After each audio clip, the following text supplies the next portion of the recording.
British advanced pain clinic, నొప్పి మాయం, surgery దూరం. For appointments 9155515563. నమస్కారం, వెల్కమ్ టు ఐ డ్రీమ్. నేను మీ ఝాన్సీ.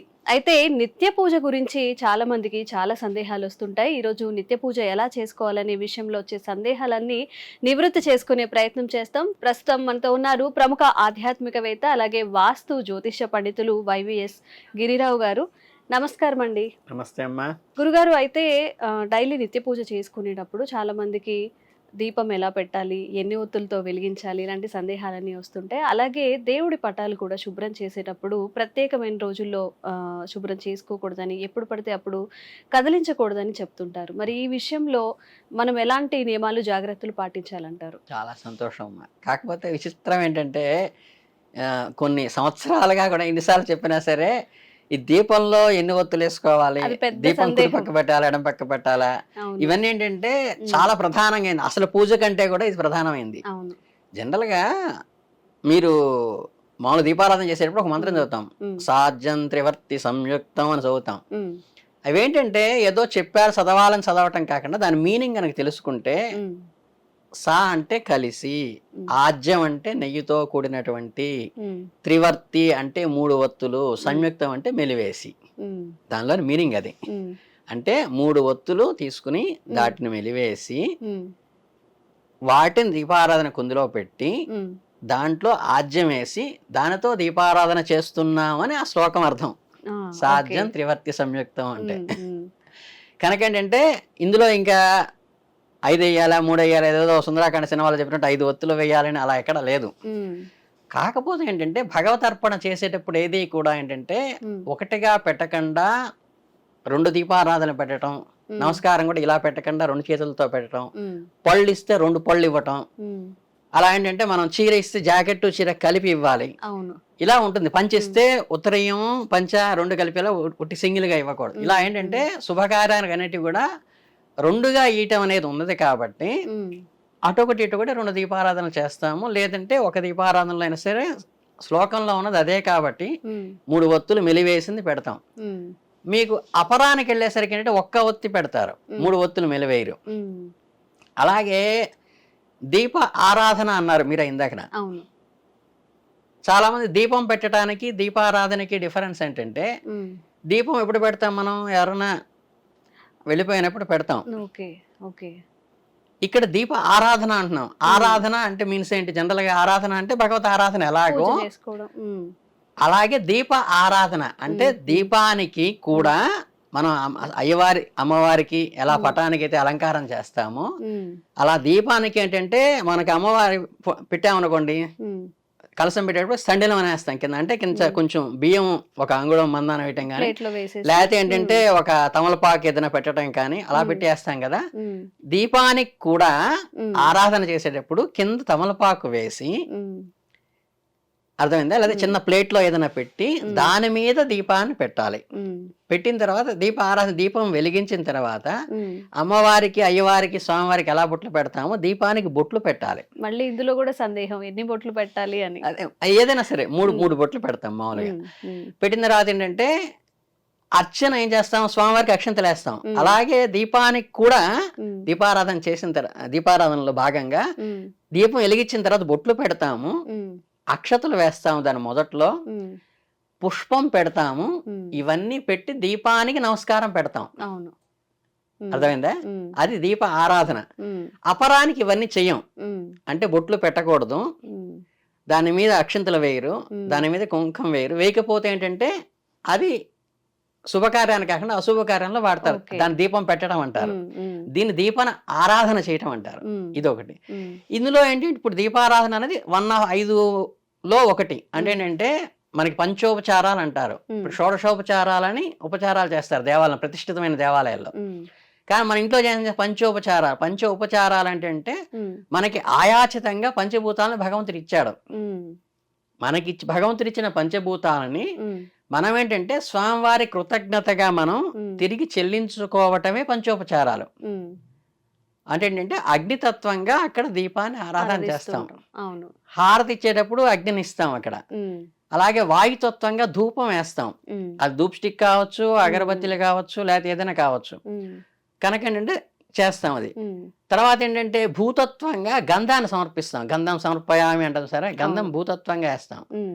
ఆకాశతత్వంగా మీ మనస్సునే ఇస్తాం. తర్వాత ఏంటంటే జలతత్వంగా ఏంటంటే అర్ఘ్యము, పాద్యము, ఆచమనీయము ఇవన్నీ ఇస్తాం అనమాట. అలాగేంటంటే దీపారాధన చేసిన తర్వాత కొంచెం నీళ్లు చల్లు అంటారు కదా, అవేంటంటే మనకి ఆరాధన అయిన తర్వాత ఏంటంటే స్వామివారికి ఏదైనా మనం ఇచ్చిన తర్వాత ఏంటంటే అది కంప్లీట్ అయింది, మనం తీసుకోవచ్చు అన్న భాగంగా. అలాగే నివేదన చేసేటప్పుడు ఉత్తరోపోసన మంత్రం అంటాం. చాలా మంది తెలియదు అంటే నివేదన అయిపోగానే తీసుకోరు. నివేదన పెట్టిన తర్వాత ఒక నిమిషం మౌనంగా ఉండి ధ్యానిస్తాం. అంటే ఆయన ఆహారం స్వీకరిస్తున్నారని భావించి ఉత్తరోపోసన అంటే మేము భోజనానికి కూర్చునే ముందు ఔపోసన పడతాము, భోజనం తినడం అయిపోయిన తర్వాత పడతాం. కనుక నివేదన పెట్టంగానే అంటే హారతీరు. నివేదన పెట్టిన తర్వాత ఒక 2-3 నిమిషాలు ఆగి ఉత్తరోపోసనం సమర్పయామి, హస్తో ప్రక్షాళయ, పాదవ ప్రక్షాళయ, ముఖ ప్రక్షాళయ అంటే మళ్ళీ నీకు మూతి తుడుచుకోవడానికి, చేయి కడుక్కోవడానికి, కాళ్ళు కడుక్కోవడానికి. అంటే మా ఆచారంలో ఏంటంటే మేము కూడా మామూలు భౌతికంగా కూడా భోజనం చేసిన తర్వాత అందరూ మీకేంటి భోజనం తిన ముందు కాళ్ళు కడుక్కోవటం తెలుసు మీకు. భోజనం అయిన తర్వాత కూడా ముఖం పుక్కిలించుకోవాలి, చేతులు కడుక్కోవాలి, దానితో పాటు కాళ్ళు కూడా కడుక్కోవాలి. ఇది ఆచారం. ఇది భగవంతుడి ఉపచారంలో మేము చేస్తాం అనమాట. ఇది ప్రధానంగా ఈ పంచోపచారాలు చేయటం అని. అంటే భగవంతుడే మనకి ఇచ్చిందని మళ్ళీ భగవంతుడికి ఇయటం ఏంటనే డౌట్ కూడా వస్తుంది. ఇప్పుడు మీ ఇంట్లో మీ పిల్లవాడు ఉన్నాడు, చిన్న పిల్లవాడు, వాడికి ఏదైనా బర్త్డే అని చాక్లెట్లో స్వీట్లో తీసుకొచ్చి ఇస్తారు. ఇచ్చిన తర్వాత వాడు ఏం చేస్తాడు, అమ్మ వాడికి చాక్లెట్లు ఇవ్వగానే మళ్ళీ నా చాక్లెట్ నోట్లో పెట్టుకుని నాన్న దగ్గరికి వెళ్ళి నాన్న చొక్కా పట్టుకుని ప్యాంటు పట్టుకుని జేబు పట్టుకుని జేబులో పెన్ను తీసుకుని పైకి ఎక్కి వాడి దగ్గర ఉన్న ఎంగిల్ చాక్లెట్ నాన్న నోట్లో పెడతాడు. వీడు ఏమంటాడు, ఏంటో అథవా నేను తెచ్చి నాకు పెడతావేంటి అండు. అబ్బా వాడికి ఇచ్చిన దాంట్లో కూడా వాడు 2 చాక్లెట్ నాకు ఇద్దాం అనుకున్నాడని చెప్పి దగ్గర తీసుకుని ఎలా ముద్దు పెట్టుకుంటాము.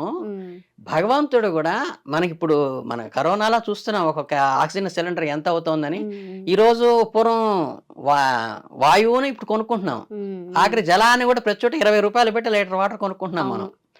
అంటే ఎంత కాస్ట్లీవి ఎక్విప్మెంట్ అంతా కూడా చాలా ఫ్రీ ఆఫ్ కాస్ట్గా భగవంతుడు ఇచ్చారు. ప్రకృతిలో అమ్మ ఇచ్చింది మనకి ఇవన్నీ కూడా. వాటిని తిరిగి నాయన ఇవన్నీ నాకు ఇచ్చావు, భూమి మీద లేచినంతైనా నమస్కారం పెట్టుకుంటాం మనం. భూదేవి అమ్మ క్షమించు నేను నీ మీద కాలు పెడుతున్నానని. ఇదేంటంటే మనకి ప్రాతకాలంలోనే ఇవన్నీ కూడా పంచభూతాలని గౌరవించాలి. పంచభూతాల వల్ల మనం ఈ రోజు ఉన్నాము. ఎందుకంటే మనకి చిన్న మన ఆఫీసర్ వస్తేనే ఎంతో రికార్డు ఇస్తాం, ఒక ఊరికి ఎమ్మెల్యే వస్తేనే రికార్డు ఇస్తాం, ఒక ముఖ్యమంత్రి సరిగా అఖిలాండ కోటి బ్రహ్మాండ నాయకుడు పంచభూతాలని మనకి ఫ్రీగా ఇచ్చిన ఇప్పుడు ఆ ఇచ్చినంత కృతజ్ఞతగా ఆయనకి మళ్ళీ నేను ఇందులోంచి నేను కొంత సమర్పిస్తున్నాను నీకు. అంటే మనకి ఉద్యోగంలో చేరంగానే ఫస్ట్ శాలరీలో కొంత ఇస్తాను చూడండి భగవంతుడికి. అంటే నువ్వు నాకు అనుగ్రహించిన దాంట్లో స్వామి కృతజ్ఞత కోసం మనం సమర్పించడానికి పంచోపచారాలు అంటే ఇది నిత్య పూజ. నిత్య పూజలో ప్రధానంగా ఉండాల్సింది ఈ పంచోపచారాలు. ఈ పంచోపచారాలు ఈ భావాలతో చేస్తారు. అట్లాగే దీపారాధన చేసేటప్పుడు కూడా మామూలుగా ఏంటంటే ఇంకో ఒత్తితో వెలిగించడం అనేది ఆచారం. కొంతమంది ఏంటంటే అగరబత్తితో వెలిగించమంటారు, కానీ అగరబత్తితో వెలిగించిన అగ్గిపుల్ల వెలిగించిన 2 కట్టెపుల్లలే కనుక అదే ప్రత్యేక. ఇంకో చిన్న ఒత్తి వేసి దాన్ని వెలిగించి దాని తర్వాత దీప ఆరాధన చేయమంటారు. ఎందుకంటే మనకి ఇప్పటిలాగా అన్ని క్లోజ్డ్ రూమ్స్, ఏసీ రూమ్స్ ఉండేవి కాదు కాబట్టి పూర్వం రాళ్లతో నిప్పు చేసేవాళ్ళు కాబట్టి అది వెలిగించడం ఇబ్బంది అవుతుందని ఇది వెలుగుతూ ఉంటుంది కదా నిదానంగా ఆ ఒత్తులని వెలిగించడానికి. ప్లస్ రెండోది ఏంటంటే ఇది దేనికి ఉపయోగిస్తారంటే మనకి ఏకహారతని, పంచహారతని, లేదా సప్తహారతి, నవహారతి ఉంటుంది, ఏకాదశి హారతి ఉంటుంది, 27 నక్షత్ర హారతి ఉంటుంది, ఇవన్నీ ఇస్తాం కదా. అలా ఇయటానికి ఇది దీంతో వెలిగిస్తే కంఫర్టబుల్ గా ఉంటుందనే ఉద్దేశం కూడా అందులో భావన ఉంది. గురుగారు, అయితే ఇంట్లో పూజ చేసుకునేటప్పుడు దేవుడి పటాన్ని క్లీన్ చేస్తూ ఉంటారు. అవి అంటే ఏ వారాల్లో చేయొచ్చు ఏంటి అనేది చాలా సందేహాలు ఉంటాయి. అలాగే పూజ చేసుకున్న తర్వాత వచ్చే వ్యర్థాలు, ఆ పువ్వులు కానివ్వండి, అగరబత్తుల నుంచి వచ్చిన వేస్టేజ్ కానివ్వండి, ఇట్లా దీపాలను వెలిగించినప్పుడు కూడా నిర్మాల్యం ఏదైతే ఉందో అలానే ఉంచుతూ ఉంటారు. ఇప్పుడు కొంతమంది శుక్రవారాలు చేస్తుంటారు, గురువారాలను చేస్తుంటారు, శనివారాలను చేస్తుంటారు వెంకటేశ్వర స్వామికి. మళ్ళీ సాటర్డే, మళ్ళీ థర్స్డే వచ్చే వరకు కూడా అవి అక్కడే ఉంటాయి. మరి దేవుని పటాలను క్లీన్ చేసుకునే విధానం ఏంటి? ఈ పువ్వులు ఇవన్నీ కూడా ఎప్పుడు క్లీన్ చేసుకుంటే మంచిది? అలాగే ఇంట్లో దేవుని పటం పగిలిపోయినప్పటికీ లేకపోతే పాతగా అయినప్పుడు అవి ఎక్కడ ఇవ్వాలి? కొత్త పటాలు తెచ్చుకున్నప్పుడు ఏడే తెచ్చుకోవాలి? ఇవాళ ఈ విషయాలన్నిటిపై ఒక క్లారిటీ ఇవ్వండి. ఖచ్చితంగా చాలా ఇంపార్టెంట్ విషయమే. ఉమ్, చాలా మంది ఇళ్లలో నేను చూస్తున్నది కూడా అదే. ఉమ్, యాక్చువల్గా ఏంటంటే మనం ఏదన్నా ఇబ్బంది కలగంగానే చాలా మంది వెళ్ళి వీళ్ళని వాళ్ళని ఆశ్రయించి ఉమ్, ఆ, వేలు ఖర్చు పెట్టుకుని ఉమ్, ఏంటి నేను ఏం లోపం చేయలేదే నాకు ఎందుకు ఇలా జరుగుతోంది అనుకున్నటువంటి సందర్భాలు కూడా చాలా ఉన్నాయి. ఉమ్, ఉమ్, కానీ ఏంటంటే పెద్దానికి డయాగ్నోసిస్ అంటారు. మెడికల్లో వెళ్ళినప్పుడు ఏంటంటే మెడిసిన్ ఎంత ఇంపార్టెంటో డయాగ్నోసిస్ అంతే. దానికన్నా హయ్యర్ ప్రయారిటీ మెడిసిన్ అనేది 10%. డయాగ్నోసిస్ కరెక్ట్గా వ్యాధి నిర్ధారించడం కరెక్ట్. ఏంటంటే ఉమ్, చాలా మంది ఇళ్లలో జరిగే డిఫెక్ట్ ఏంటంటే నిర్మాల్యం తీయకపోవటం. ఉమ్, నిర్మాల్యం తీయకపోవటం అనేది ఏంటంటే మనం జనరల్గా ఏంటంటే పూలు పెడతాం కాబట్టి పూలు ఒకటే మారుస్తుంటారు తప్పితే ఉమ్, మనకి అగరబత్తులకి వస్తుంది ఉమ్, ఉమ్. పౌడర్ పొడి వస్తుంది. లాంటి అది చాలా ఇళ్లలో చూస్తే కింద ప్లేట్ నిండా అలా పేరుకుపోయి ఉంటుంది. అవును.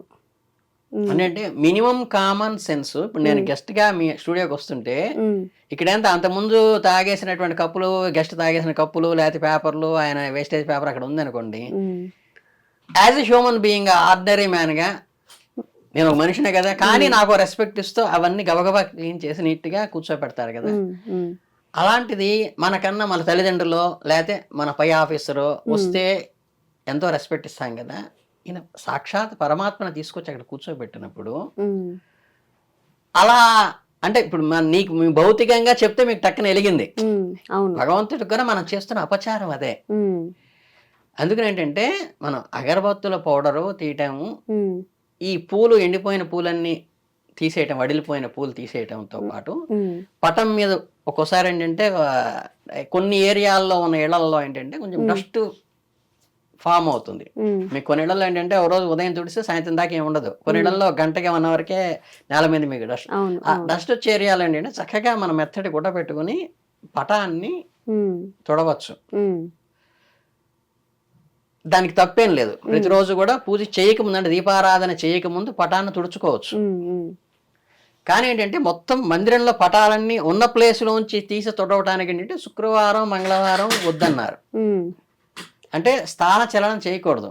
మీకు దాని లౌకికంలో చెప్పాలంటే ఒక ఆడపిల్లని అత్తారింటికి పంపించడం కానీ కాపురాన్ని పంపించడం కానీ శుక్రవారం పంపించారు కదా, అవును. ఆడపిల్ల డబ్బు ఇచ్చేటప్పుడు ఇవ్వం కదా. ఉమ్, అలాగే మన ఇంట్లో స్వామివారిని ఉన్నప్పుడు ఏంటంటే ఉమ్, అమ్మవారిని ఏంటంటే శుక్రవారం కానీ మంగళవారం కానీ కదిలించకూడదు. ఓకే. మరి శుక్రవారం చక్కగా అమ్మవారు ఎక్కువ పూజ చేసుకుంటామంటే ఉమ్, గురువారం పూజ అయిపోయిన తర్వాత, పూజ అయిన తర్వాత మీన్స్ ఏంటంటే దీపారాధన కూడా కొండెక్కిన తర్వాత ఉమ్, సాయంత్రం క్లీన్ చేసి పెట్టుకుని మొత్తం అంతా కూడా శుద్ధి చేసుకుని ఉమ్, తర్వాత శుక్రవారం పూజ చేసుకోవాలి. శుక్రవారం పూజ చేసే ముందు ఇవన్నీ ఉమ్, మొత్తం పటాలన్నీ తీసి క్లీన్ చేయకూడదు. బట్ ఏదైనా పౌడర్ లాంటిది పడితే మాత్రం ఉమ్, వెంటనే తుడుచుకోవచ్చు. ఉమ్, రెండోది ఏంటంటే ఇంట్లో ఒకసారి చీటపేటగా ఉండి ప్రతిదానికి ఏదో ఆటంకాలు వస్తున్నాయి అన్నప్పుడు మీరు ఎప్పుడైనా జస్ట్ గమనించండి. అంటే మీరు అనవసరంగా ఈ గ్రహాల జోలికో లేకపోతే ఇంకేదో వీటి కోసం జపాల కోసం లేదా రెమెడీస్ కోసం వెళ్ళకుండా ఉమ్, ఒక్కసారి పూజా మందిరంలోకి తొంగి చూస్తే ఉమ్, ఎక్కడో ఒక చోట బూజు పట్టు ఉంటుంది. ఉమ్, అంటే మన పూజా మందిరంలో చెక్కతో చేసింది కానీ అలమరలో కానీ దేంట్లో అయినా సరే ఉమ్, బూజు వేలాడుతుంటుంది. జాగ్రత్తగా గమనిస్తే ఉమ్, అది క్లీన్ చేసుకుంటే ఈ సమస్య ఆటోమేటిక్ క్లియర్ అవుతుంది. ఓకే. మనం ఏంటంటే ఎదుటివాడికి ఏదైనా ఇచ్చినప్పుడు కర్మ సిద్ధాంతంలో కూడా మీరు ఎదుటివాడికి విద్యాదానం చేస్తే మీ పిల్లలకి విద్య వస్తుంది, ఉమ్, ఎదుటివాడికి భూదానం చేస్తే మీకు భూమి కలిసి వస్తుంది, ఉమ్, ఎదుటివాడికి వస్త్రదానం ఎక్కువ చేస్తుంటే మీకు వస్త్రాలకు లోటు లేకుండా ఉంటుంది, ఉమ్, ఎదుటివాడి ఉద్యోగానికి మీరు సపోర్ట్ చేస్తే మీ పిల్లల ఉద్యోగాన్ని అంటే ప్రతిదీ కూడా ఏంటంటే కర్మలో రిఫ్లెక్ట్ ఎలా వస్తుందో ఉమ్, భగవంతుడు చేసినప్పుడు 100 రెట్లై వస్తుంది. ఉమ్, భగవంతుడికి శుభం చేసినా 100 రెట్లై వస్తుంది, ఉమ్, ఏదైనా ఉపచారం చేసినా 100 రెట్లై వస్తుంది, అపచారం చేసినా కూడా 100 రెట్లై వస్తుంది. అంటే ఆయనకి శాపించాడో లేదా ఆయనకేం కోపం ఉండదు. ఉమ్, ఉమ్, తండ్రికి ఎప్పుడూ కూడా ఉమ్, ఏ బిడ్డ మీద కూడా కోపం ఉండదు. ఉమ్, మనం చేసుకునే దాని మన కర్మ సిద్ధాంతం ప్రకారం మనం చేసుకునే దాని రిఫ్లెక్షన్ మనకు వస్తుంది అంతవరకే. ఓకే. దానికి ఆయన కారణం కాదు, మన కర్మే కారణం. ఉమ్, అందుకని ఏంటంటే నిర్మాల్యం అది కంపల్సరీ తీయాలి. మీరు దానికి ఇంకేంటంటే పటాలు మనకి ఒక్కోసారి ఏంటంటే దీంట్లో ఉమ్, ఇంట్లో పటాలే కదా విగ్రహాలు కూడా ఉమ్, ఏదన్నా మనకి డ్యామేజ్ అయినప్పుడు ఉమ్, క్రాక్స్ అవి వచ్చిన వెంటనే అవి తొలగించేసేసి ఉమ్, కొత్త విగ్రహాన్ని పునఃప్రతిష్ఠ చేయడం కూడా జరుగుతూ ఉంటుంది. అవును.